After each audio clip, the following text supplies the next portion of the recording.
Welcome back to DZ's Daily Devotions. Today's day 43 of our 365-day journey. If you're just picking up with us, go ahead and check out the playlist. You can start all the way back at day 1. If not, I'm glad to have you with me today. Not feeling too good today, so let's just jump right into it. I'm in Exodus chapter 34, verse 1, and we're reading until chapter 35, verse 9. Let's get started. Chapter 34, a new copy of the covenant. Then the Lord told Moses, "Chisel out 2 stone tablets like the first ones. I will write on the same words on them that were on the tablets you smashed. Be ready in the morning to climb out Mount Sinai and present yourself to me on top of the mountain. No one else may come up with you. In fact, no one is to appear anywhere on the mountain. Do not even let the flocks or herds graze near the mountain." So Moses chiseled out 2 tablets of stone like the first ones. Early in the morning he climbed up Mount Sinai as the Lord commanded him, and he carried 2 stone tablets in his hands. Then the Lord came down in a cloud and stood there with them, and he called out his own name, Yahweh. The Lord passed in front of Moses, calling out, "Yahweh the Lord, the God of compassion and mercy. I am slow to anger and filled with unfailing love and faithfulness. I lavish unfailing love to 1,000 generations. I forgive iniquity, rebellion, and sin, but I do not rescue the guilty.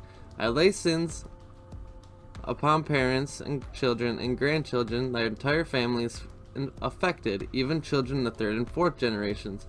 Moses immediately threw himself to the ground and worshipped, and he said, "O Lord, if that is true, then I have found favor with you. Then please travel with us. Yes, as a stubborn and rebellious people, but please forgive our iniquity and our sins. Claim us as your own special possession." Then the Lord replied, "Listen, I am making a covenant with you in the presence of all your people. I will perform miracles that have never been performed anywhere else in the earth or in any nation. And all the people around you will see the power of the Lord, the awesome power I display for you. But listen carefully to everything I command you today. Then I will go ahead of you and drive out the Amorites, Canaanites, Hittites, Perizzites, Hivites, and Jebusites. Be very careful never to make a treaty with the people who live in the land where you are going. If you do, you will follow their evil ways and be trapped. Instead, you must break down their pagan altars, smash their sacred pillars, and cut down their Arshash poles. You must worship no other gods, for the Lord, whose very name is jealous, is a God who is jealous about his relationship with you. You must not make a treaty of any kind with the people living in the land. They lust after their gods, offering sacrifice to them. They will invite you to join them in their sacrificial meals, and you will go with them. Then you will accept their daughters, who sacrifice to other gods, as wives for your sons, and they will seduce your sons into coming adulterous against me by worshiping other gods. You must not make any gods of molten metal for yourselves. You must celebrate the festival of unleavened bread for 7 days. The bread you eat must be made without yeast, just as I command you.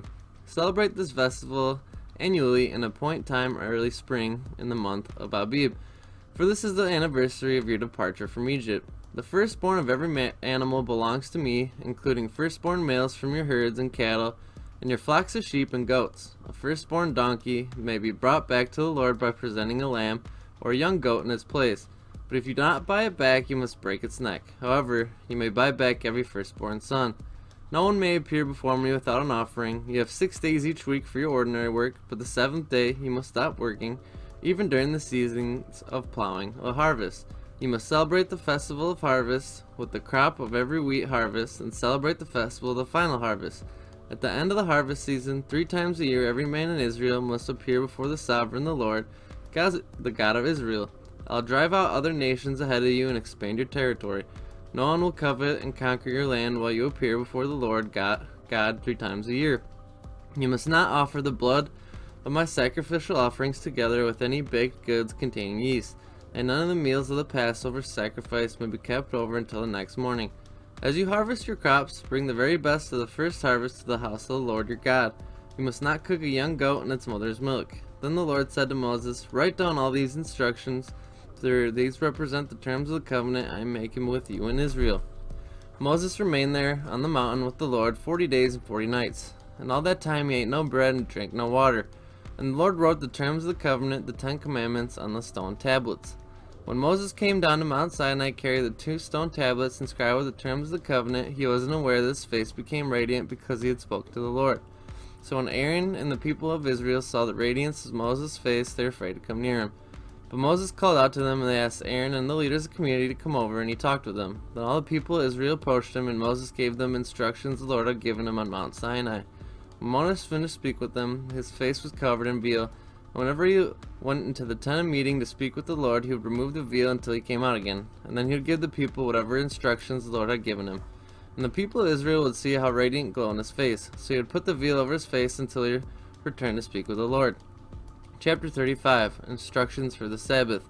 Then Moses called together the whole community of Israel and told them, "These are the instructions the Lord has commanded you to follow.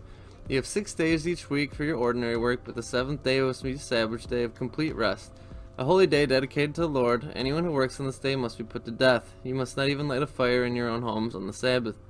Offerings for the tabernacle. Then Moses said to the whole community of Israel, "This is what the Lord commanded. Take a sacred offering for the Lord. Let those with generous hearts present the following gifts to the Lord: gold, silver, and bronze, purple and scarlet thread, fine linen and goat hair with cloth, tan ramskins and fine goatskin leather, acacia wood, olive oil for lamps, spices of anointing oil and fragrance incense, onyx stones and other gemstones of set and ephod, and the priest's chest piece." So that is where we're leaving off today in Exodus. Let's go ahead and move on to Matthew. We're in Matthew chapter 27, and we're reading verses 15 to 31. This year there was a notorious prisoner, a man named Barabbas. As the crowds gathered there before Pilate's house in the morning, he asked them, "Which do you want to release to you, Barabbas or Jesus the Messiah?" He knew very well that the religious leaders had arrested Jesus out of envy. Just then, as Pilate was sitting on the judgment seat, his wife sent him a message: "Leave the innocent man alone. He suffered enough. A terrible nightmare about him last night." Meanwhile, the leading priests and the elders persuaded the crowd to ask for Barabbas to be released and Jesus to put to death. So the governor asked him, "Which of these 2 do you want me to release to you?" The crowd shouted back, "Barabbas." Pilate responded, "Then what should I do with Jesus who you call the Messiah?" And they shouted back, "Crucify him." "Why?" Pilate demanded. "What crime has he committed?" But the mob roared even louder, "Crucify him." Pilate saw they wasn't getting anywhere when the riot was developing, so he sent out a full bowl of water and washed his hands before the crowd, saying, "I am innocent of this man's blood. The responsibility is yours." And all the people yelled back, "We will take responsibility for his death, and our children." So Pilate released Barabbas to them, and he ordered Jesus to be flogged, led, tipped, whipped, and turned over to Roman soldiers to be crucified. The soldiers mocked Jesus. Some of the governor's soldiers took Jesus into their headquarters and called out the entire regiment. They stripped him and put a scarlet robe on him, the wolf-thrown branches into a crown and put it on his head, and placed a reed stick in his right hand as a scepter. Then they knelt before him in mockery and taunted, "Hail, King of the Jews!" And they spit on him and grabbed him and struck him in the head with it.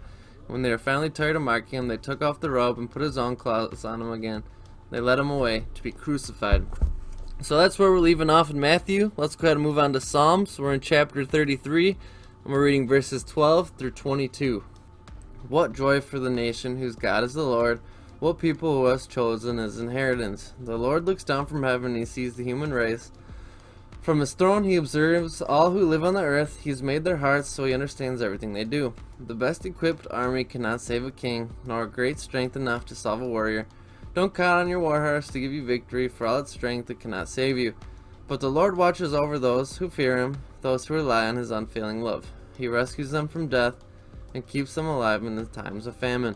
We put our hope in the Lord. He is held out with our shield. In him our hearts rejoice, for we trust his holy name. Let your unfailing love surround us, Lord, for our hope is in you alone. So that's where we're leaving off in Psalms. Let's go ahead and finish out today with Proverbs. We're in Proverbs chapter 9, and we're reading verses 1 through 6. Chapter 9. Wisdom has built her house. She has carved its 7 columns. She has prepared a great banquet, mixed with wine set the table. She has sent her servants to invite everyone to come. She calls out from the heights overlooking the city. "Come in with me," she urges the simple. To those who lack good judgment, she says, "Come eat my food and drink wine I've mixed. Leave your simple ways behind and begin to live. Learn to use good judgment." So that has been day 43 of DZ's Daily Devotions, where we're reading the Bible in one whole year. Thank you so much for joining along with me. Before you leave, don't forget to like, comment, subscribe, and hit that bell button for notifications when my new videos come out. And don't forget to support at www.patreon.com/YoungNemo. Seriously, I appreciate that so much, and I will catch you on day 44.